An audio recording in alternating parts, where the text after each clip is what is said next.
I woke up to the sound of a slamming door and voices echoing through the house. The clock on the nightstand blinked 6 a.m. Too early to be up by choice, too late to try and fall back asleep. My joints ached as I sat up slowly. The arthritis in my knees had flared up again, but I tried not to let it show. I had learned to hide pain. It had become second nature. From downstairs, I heard my granddaughter's voice. "Grandma, are you awake? Mom says she's late and you have to take us to school." Of course she was late. When wasn't Amanda late? "I'm coming, sweetie," I called out, trying to sound cheerful. In the bathroom, I splashed cold water on my face and glanced at my reflection. 62. Wrinkles, graying hair, tired eyes, but behind the age, I still felt like the girl who once dreamed of traveling, of photographing the world, of chasing something bigger, dreams shelved for a husband, a daughter, and a life that never had room for me. I dressed in silence. The clothes I had were plain and practical, just like my presence in Amanda's house. The kitchen, as usual, was in chaos. 10-year-old Lily and 8-year-old Jacob sat at the table, glued to their tablets, barely touching their cereal. "Good morning, darlings," I said, kissing them each on the head. "Where's your mom?" "In her room," Jacob mumbled, still staring at the screen, yelling on the phone. No surprise there. Amanda, head of marketing at a tech firm, was always yelling about something. "Finish your breakfast, please," I said, already knowing they wouldn't.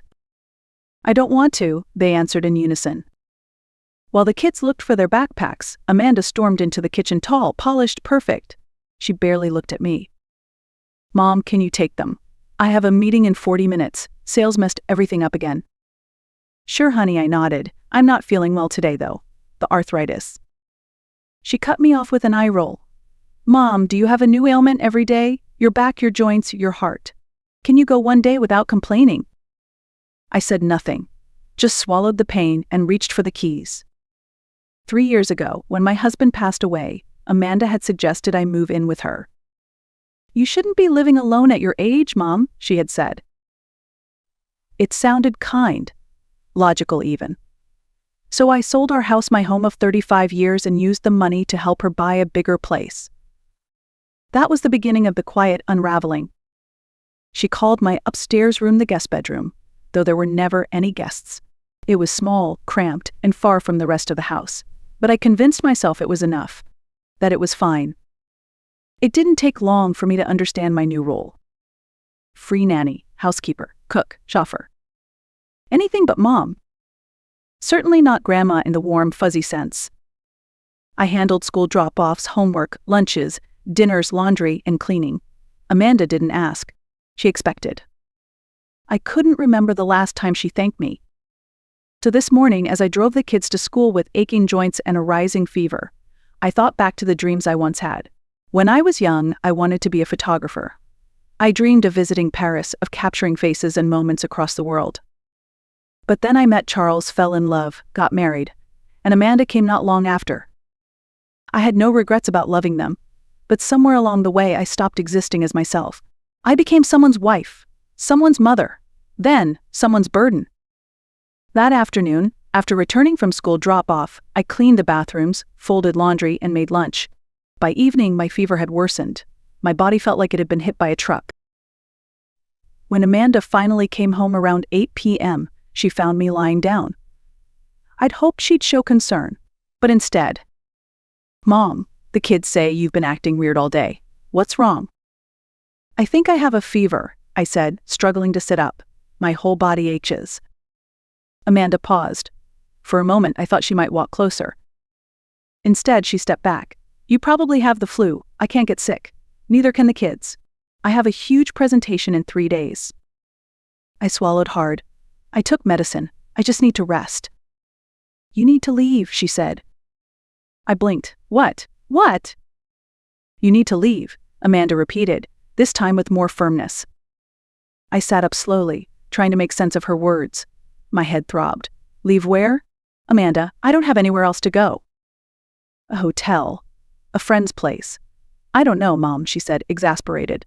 "But you can't stay here. Jacob has asthma. He can't risk getting sick." Her tone was sharp, businesslike, like I was a task to remove from her schedule. "Amanda, I don't have money for a hotel," I said quietly. "I haven't kept in touch with anyone since I moved in here. You know that." She rolled her eyes. "Oh, come on, you're acting like I'm throwing you onto the street. This is just temporary, until you're better." But it wasn't temporary, not really. Something in her voice told me this wasn't about a flossing. This was about me becoming inconvenient. She walked out of the room and returned a few minutes later, tossing a few bills on the bed. "Here, $7, that'll cover the bus to downtown and maybe a cup of tea or something. There's a shelter near the center. They take sick people too." I stared at the crumpled bills in disbelief. "You're kicking me out," I said. "Your mother, sick." "Don't be so dramatic," she snapped. "It's just for a few days. I can't afford for everyone to get sick right now. My job is on the line." "But I raised you. I cared for you when you were sick. I gave you everything I had," I whispered. Amanda's face hardened. "I don't need a sick mother right now," she shouted. "You're already a burden. Now you're a risk." Her words hit harder than any fever. I felt something deep inside me shatter, the last thread that held us together. "I'll pack," I said quietly. "Only take your own things," she added sharply. "Nothing we bought for you." I pulled an old suitcase from under the bed. Inside, I placed a few clothes, a worn photo of Charles, a small jewelry box, and 2 books. That was it. That was all I had left of a life once filled with meaning.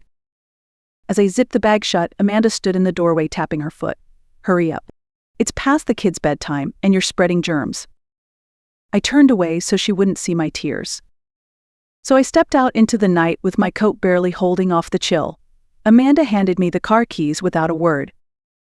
"You can take it downtown. Leave it at the supermarket lot. I'll pick it up tomorrow," she said, then closed the door behind me without a goodbye. I stood on the porch, stunned. The house I had lived in for 3 years, where I had poured in money, time, and care, was no longer mine. It never had been. Driving through the quiet streets of Milltown, I pulled into the lot as instructed, then sat in the car for a long moment, gripping the steering wheel. My body throbbed, my head burned, and my heart felt hollow. I left the keys in the glove box, slung the suitcase over my shoulder, and began walking. Neon signs flickered along Main Street. Stores were closed. Cafes dimly lit. No one seemed to notice the 62-year-old woman dragging a suitcase through the night. I passed a bus stop and collapsed onto the bench, $7 in my pocket. No home. No plan. No strength. Then I saw it, a small cafe still open. The sign above read, "Cora's Coffee." The light spilling from inside looked warm, inviting. I hesitated, then pushed the door open. The bell jingled softly as I stepped inside. The air smelled of cinnamon and fresh bread. The space was cozy wooden booths, soft jazz playing in the background, and only a few customers lingering. "Good evening," said the woman behind the counter. She looked to be about my age, maybe younger. Her name tag read Cora. "Just a cup of hot tea, please," I said, placing my suitcase beside the counter. "The hottest you've got." Cora smiled gently. "Rough night."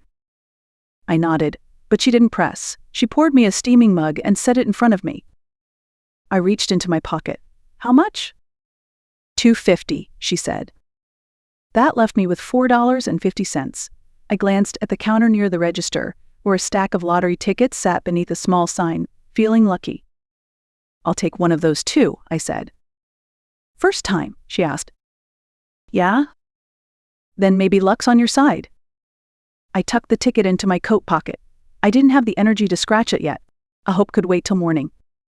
For tonight, warmth and kindness were enough. The next morning, I woke to the smell of fresh pastries drifting upstairs. The small bedroom above Cora's Cafe was simple, a narrow bed, a dresser and soft morning light filtering through the window.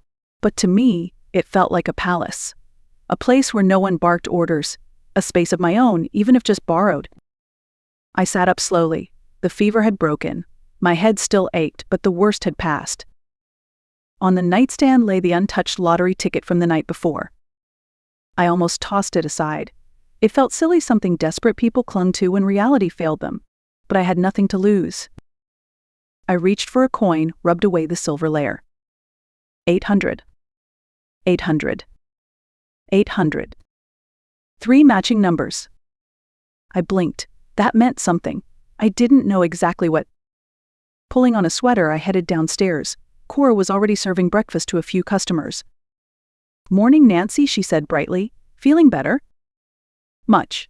Thanks to you," I replied, then pulled the ticket from my pocket. "Can you help me check this? I think I might have won something." She took the ticket, glanced at it, and raised an eyebrow. Then she smiled, slow and wide. "You didn't just win something," she said. "You won the jackpot. This ticket is worth $800,000. I stared at her. My knees went weak. "Sit," she said quickly, pulling a chair for me. "Breathe. I'll get you water." 800,000? It felt like a mistake, a glitch in the universe. Yesterday, I had been sleeping on a bench with $7 to my name. Today, I was suddenly wealthy. When Cora returned, I whispered, "Are you sure?" "Absolutely. I know the numbers. This one's the top prize." She sat beside me. "Listen, don't tell anyone yet. Not until you figure out what you want to do. People change when money's involved, especially family." "Family?" My chest tightened. Amanda would find out, eventually. But for now, it was my secret. Cora smiled kindly. "My nephew Lucas works at a bank. Trustworthy, discreet. I'll ask him to stop by and help you handle the claim properly." I nodded slowly, still in shock. $800,000? It wasn't just money. It was freedom. It was a second chance. And maybe, just maybe, it was finally my turn to live. Lucas came that afternoon. He was in his early 30s, neatly dressed, calm, and professional. After confirming the ticket was legitimate, he explained the next steps: identity verification, tax deductions, and setting up a secure account. "After taxes," he said, "you'll receive about $560,000. Even the after-tax amount felt surreal. I had never seen that much money in my entire life, not in a bank account, not in a dream. Lucas promised to handle the paperwork and suggested I lay low for a few days. Lottery wins spread fast, even in a small town. Cora offered me a deal: stay upstairs rent-free for now, help out at the cafe part-time, and rest while I figured things out. I accepted. For the next few days I worked the register, served coffee, and wiped down tables. It was simple, honest work, but it came with something I hadn't felt in a long time: appreciation. Customers smiled at me. Cora always said thank you. No one rolled their eyes when I mentioned my joints hurt. No one called me a burden. When I wasn't working, I started thinking about what to do with the money. The first decision came easily. I needed my own space, not a guest room, not someone else's attic, a home that belonged to me. I found a sunny apartment near the town square. It had big windows, clean white walls, and a cozy kitchen. Nothing fancy, just mine. The second thing, self-care. I booked a doctor's appointment, had a full checkup, and picked up medication for my arthritis. I even joined a gentle yoga class at the community center. Next, I walked into a salon for the first time in over a decade. The stylist looked at my gray hair and smiled. "Let's not cover it. Let's shape it. Make it a crown, not a compromise." She gave me a short, stylish cut that brought out my cheekbones and softened the tiredness in my face. When I looked in the mirror, I barely recognized myself. Not because I looked young, but because I finally looked like me. Later that day, Cora grinned when she saw me. "You look like a woman with a plan," she said. "I am," I told her, and I meant it.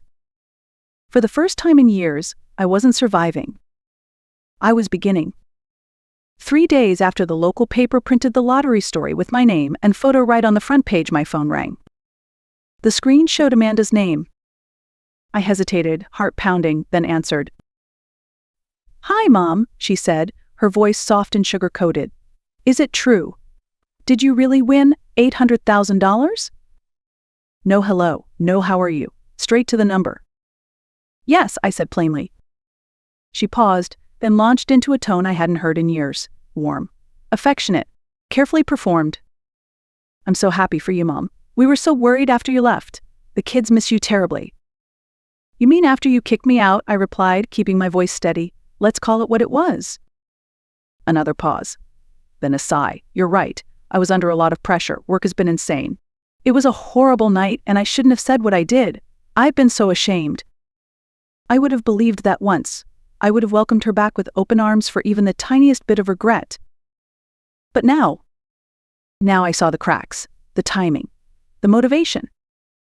"I appreciate the apology," I said. "But it's been almost 2 weeks, Amanda. You didn't call. You didn't check if I had food, a place to sleep. Not until the money made headlines." Her voice caught. I didn't know how to fix things, Mom. But I want to now. Let's meet. The kids would love to see you. The thought of Lily and Jacob made my chest ache. All right, I agreed. Let's meet, but not at your house. We arranged to meet the next day at Cora's cafe. I arrived early, sipping herbal tea to calm my nerves. At exactly 3 o'clock, the door opened. Amanda walked in with the kids. She looked flawless, as always, hair perfect, clothes immaculate, but there was something different in her eyes. Hesitation, maybe even fear. She scanned the room and did a double take when she saw me. She hadn't recognized me at first. I stood up. Hi, Lily, Jacob. They rushed over and hugged me tightly. You look so cool, Grandma, Lily said with wide eyes. Amanda hung back, watching. You look different, she said. I feel different, I answered. And I meant it. Amanda sat across from me, the kids happily sipping milkshakes nearby. So, she began, stirring her coffee. Are you staying at a friend's house now? No, I said. I've rented an apartment. It's lovely. Bright, quiet, and all mine. Amanda blinked, clearly surprised. Oh, I thought maybe you'd come back. The house isn't the same without you. There it was, the real reason for the visit. I looked her straight in the eye. Why would I come back, Amanda? We're family, she said with a smile that didn't quite reach her eyes. The kids miss you. I miss you. We can make things right. I sipped my tea calmly. 2 weeks ago, I was a burden, a threat. What's changed? She faltered. Mom, you were sick. I panicked. I didn't mean to push you out. You didn't panic, I said gently. You calculated. You decided I was disposable. You said exactly what you meant. Amanda glanced nervously at the children, then whispered, Mom, please, let's move past that night. We can fix this. I leaned in. Can we? Because I remember your words. I don't need a sick mother.